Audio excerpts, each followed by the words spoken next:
ঐতিহাসিক মামলা বলেছি, বাংলাদেশের ইতিহাসে বাংলাদেশে কোনো প্রাইম মিনিস্টারের বিরুদ্ধে এরকমের আন্তর্জাতিক অপরাধ ট্রাইব্যুনালে ইতিপূর্বে কোনো মামলা হয় নাই।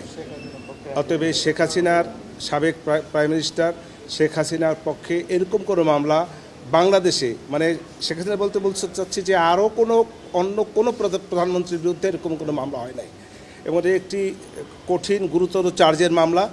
এই কঠিন গুরুতর চার্জের মামলা এই কারণে আমি সময় চেয়েছি, আমি পরিপূর্ণ প্রস্তুতি নিতে না পারার কারণে। অবশ্যই তার পক্ষে আমি আমার এই ক্লায়েন্ট যাতে এই মামলা থেকে অব্যাহতি পায়। যদি অব্যাহতি এই আজকের আগামী প্ল্যানেট কোর্ট যদি নাও দেন, আমার চেষ্টা থাকবে, আপ্রাণ চেষ্টা থাকবে তার পক্ষে তাকে এই মামলা থেকে খালাস করার জন্য সর্বোচ্চ চেষ্টা আমার তরফে থাকবে। কেমনে বলবো, খালাস পাবেন কি পাবেন না আমি কি করে বলবো? ডিসচার্জের যে পিটিশনটা দেবেন এটা বিষয়ে একটু বলুন।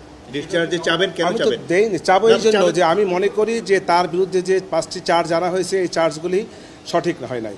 এই চার্জগুলি সঠিক না বিধায় আমি ডিসচার্জের আবেদন দেব।